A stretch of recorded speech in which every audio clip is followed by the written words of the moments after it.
Hello and welcome back to Desperate Living. For those of you who haven't been here before, this is where we discuss the weird, the wonderful, the obscure and the outsider, cultural chaos and forgotten stories. Today's cultural chaos involves both the Marquis de Sade and Jess Franco, and arguably you don't get much more outsider than that.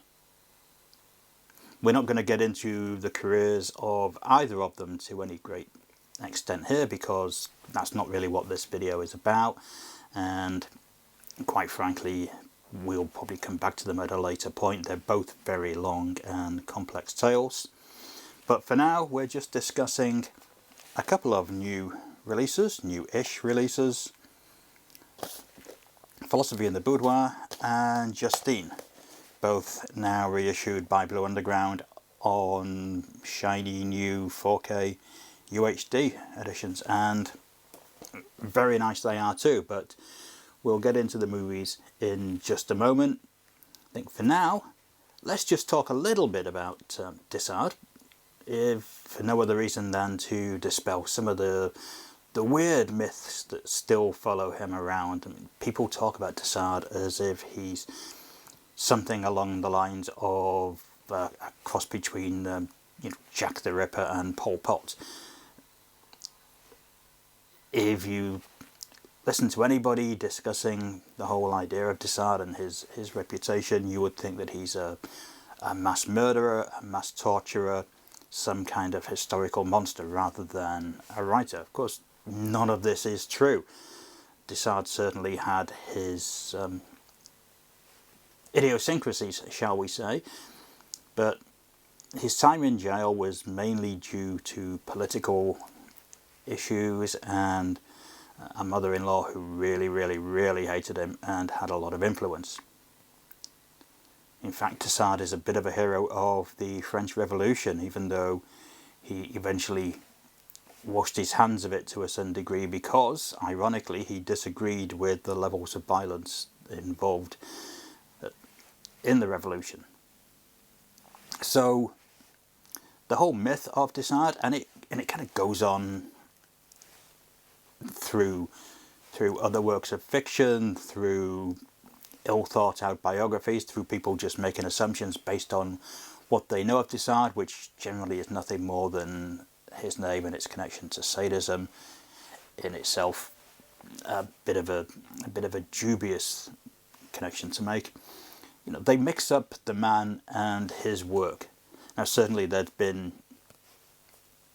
aspects of De Sade's work that have become increasingly controversial or certainly problematic at various times. His books have been banned in many places.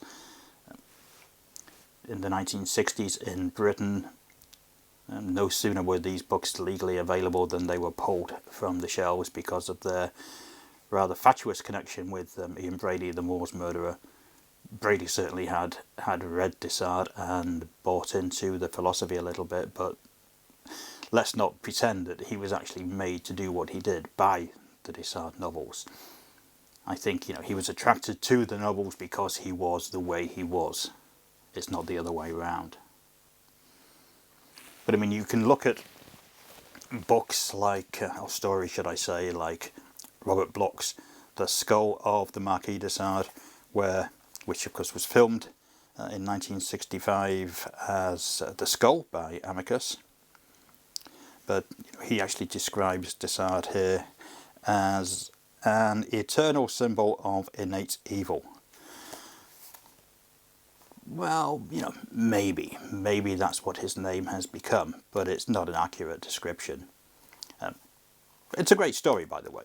I don't suggest that you dismiss the tale, but just accept it as much a work of fiction as De Sade's own novels. And so we come to those novels and the movie adaptations of them. These two films, Justine, which is the better known of the two, and Philosophy in the Boudoir, or as it's more often been released and still is, if you take the slipcase off here, Eugenie, the story of her journey into perversion. Now, what a title. That is that is, it's one of my favourite movie titles. It's just so wild, so over the top. I remember reading about this in the first edition of Ciné Fantastique when I first bought that. Not in 1970, I have to say. I'm not that old, but I picked a copy up the early 80s when I was in my teens, and yeah, that movie sounded so brilliant. Even though they gave it a dismissive review, it still sounded like it was fantastic, and I was very keen to see it. Obviously, it has other controversial aspects to it too, shall we say, which we'll come back to in just a moment. But let's talk about Justine first. Justine is based on arguably De Sade's most famous novel, Justine, or The Misfortunes of Virtue. This edition is the British one from 1964, just before they were pulled again. So, the first complete and unexpurgated translation. Although there are 3 different editions of Justine, 3 different versions of the book, each with its own level of explicitness. And I'm not quite sure which one this was, because it's a bit vague on that. But yeah, I mean, this is the most famous of his books, and it's certainly the most filmed of his books. As Franco himself has had a go at this in one version or another a couple of times, and there's another version which the violation of Justine, here's the press book, the British press book, for when it was released by Tygon. It has to be said that, like most of the De Sade films that came out in the 1960s, 1970s, this film was heavily cut. Quite a few of the others were banned. The BBFC in Britain were very suspicious of sadism, sexual sadism, even if it was consensual, so they certainly weren't going to be approving of De Sade's work. I mean, this film was actually released on video here by Go Video, the company that released Cannibal Holocaust and SS Experiment Camp. But for some reason they issued the BBFC edited cut, which was just unwatchable. It was just, violated more than Justine, shall we say. And there have been better versions released since that point. Of all the versions of the film, of the story, I think that Franco's is the best. It's not his best work, it has to be said. It's probably too tame, ironically. This was when he was working with maverick producer Harry Alan Towers. I think Harry Alan Towers was a character who was notorious for skirting around the law. There are various stories about what he did and didn't do, which of course remain unproven, so I won't really go into them here. If you're that interested, you can find them online. And certainly when I met him around the time that the extras for the original DVD release of this were being filmed, he had a conveniently short memory. And most of the stuff he'd done in the 1960s and 1970s, he couldn't really recall, possibly for legal reasons. Obviously, Franco was a film maverick as well. You can see Franco as being somebody who was attracted to De Sade because his work, his entire career, has a very kind of Sadian streak to it. And I don't mean in terms of just being sadistic or having a kind of BDSM kink. I think just that Franco's work has the same kind of mad hedonistic eroticism that powers De Sade. And so it's quite surprising that this particular film is so restrained. But then again, it was made in 1969, and the censorship was still quite strong at that point. And also the films he was making with Towers. Towers was a producer who, even though he was working on the low budget end of things, attracted a lot of big name stars and had major releases. He was the man behind the Fu Manchu films. He produced later on in his career things like And Then There Were None, big movies with big all-star casts, and so he was working with people like Christopher Lee all the time. Franco, when he started working with Towers, was probably at his highest profile that he's ever had in his career. Arguably, if he'd been willing to play the game a little bit more, if he'd been able to play the game a little bit more, perhaps he could have just become a very mainstream, successful director.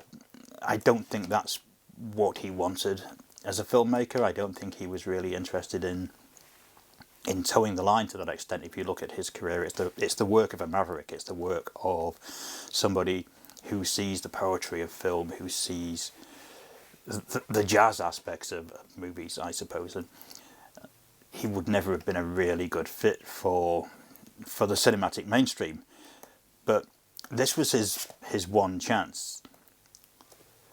And so, yeah, Justine is, I think he's let down a little bit by Romina Power, Tyrone Power's daughter, who plays the title role. I mean, she's attractive enough, but just doesn't really work. I mean, she does actually have the kind of flat, emotionless, a bit dopey vibe that I suppose you want from someone like Justine, who goes from just mishap to mishap, misfortunes. Whilst trying to be virtuous all the time, she is just preyed upon and abused and exploited. So, she works in that sense, but yeah, she doesn't really give a great performance. Obviously, the film's also got Klaus Kinski, it's got Jack Palance, so both big names at the time. It's respectable enough. It's glossy. It's well made. It looks like a, I hate to say this because I'm a big fan of Franco, and so when I say it looks like a real film, I'm not dismissing his other movies, but it looks like a mainstream film. It looks like a mainstream costume drama. It doesn't look like some kind of compromised, low budget, weird exploitation version of that. In the same way that his film The Bloody Judge, that he made around the same time as this, looks like a proper costume drama. But Justine is not, it's not his best work. It's probably in the middle of the films he was making around this time. If you look at some of the other films he was making for Harry Alan Towers at the end of the 60s and into the beginning of the 70s, his films like Venus in Furs, which of course isn't actually based on Venus in Furs at all, Count Dracula. What else did he make around this time for Towers? Yeah, obviously the couple of Fu Manchu films, Blood of Fu Manchu and The Castle of Fu Manchu. So, this isn't the worst of them. It's not the best of them either. The second film in this little collection, I'm not sure if you can call two movies a collection, but, Anyway, Philosophy in the Boudoir. This is based on the book of the same name. Here's my edition, one of my editions. I've got about 3 or 4 editions of this book. This one's actually titled The Bedroom Philosophers, and if you can see there, it's actually published in Tokyo. It is in English, so I guess it was the same situation as French publishers like Olympia Press, who would publish English language books for tourists and expats who couldn't buy stuff as raunchy as this back home. Yeah, but it's a nice little edition. No publication date on this whatsoever, but by all accounts it's mid-60s. Anyway, it's a nice edition to own as a De Sade oddity, I suppose. You don't get many English language Japanese novels. But the film itself, this I think is one of Franco's more fun works. I mean, the cover there is the same as the DVD cover, but it's not quite as good as the original poster artwork that I'll share here. But again, it's it's fairly tame in terms of its sexual content. This was 1969, 1970. There's only so much you could show at that point in a mainstream film that was going to get any kind of theatrical release. Even as a softcore movie, it wasn't going to be particularly sexy. Still, this was another movie that was banned by the BBFC in the UK, as of course was Justine, and ended up playing the UK Cinema Club circuit, which is where Christopher Lee's stories of not knowing that he was involved in such a film come from. Lee apparently found out that it was showing in sex cinemas, as we might call them, from colleagues who obviously spotted his name on the marquee and were quick to rib him about the fact that he was appearing in a sex film. So Lee has consistently throughout his career, he maintained that he didn't know that he was making this film. He hadn't agreed to make this film. He signed on to do a couple of days' work on some other project, and it was somehow pulled into making this. Behind him, as he was delivering dialogue, people were taking their clothes off and getting up to all sorts of shenanigans, which it's hard to swallow, to be honest. Lee said this about a few projects. He was a man who read a lot of books. He certainly was aware of De Sade. He certainly was aware of Philosophy and the Boudoir, and he would have known who the character of Dolmans was. I never dine so heartily, I never sleep so soundly, as when during the day I have sufficiently befouled myself with what some fools call crime. No! No! Dolmans! You can't! No! So, for him to be making out that he didn't once look over his shoulder and see that there were naked people cavorting, and quite frankly, I mean, when you watch the movie, there's not that much naked cavorting going on behind him. You would think that there were massive orgies taking place in the background while he was focusing straight on the camera, which is fairly ridiculous. I suspect he didn't know how sexy the film would be. And again, we're talking 1969, 1970 standards. So lots of nudity, a bit of what could we call it? Softcore, pre-softcore. Anyway, it was probably a bit too strong for Lee's tastes, and so he just denied he knew what the film would be.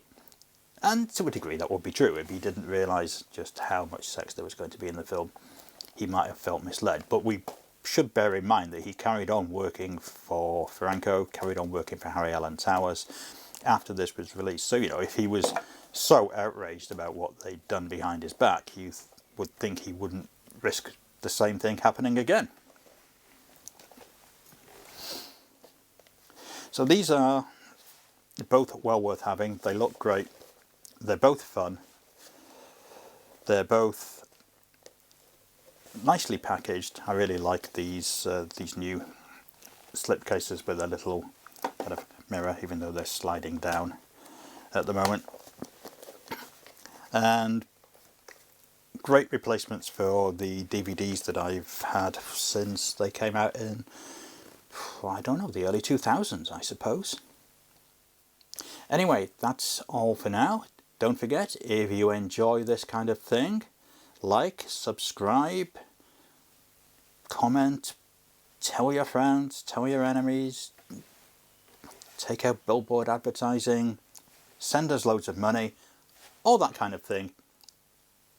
Everything helps keep us going and helps keep this channel developing and moving forward. And we'll be back soon. I say we. I keep saying we. There's only me here, quite clearly. But, the royal we, I suppose. Anyway, I will be back very soon with more, be it film, music, books. Who can say what? Stay tuned to find out.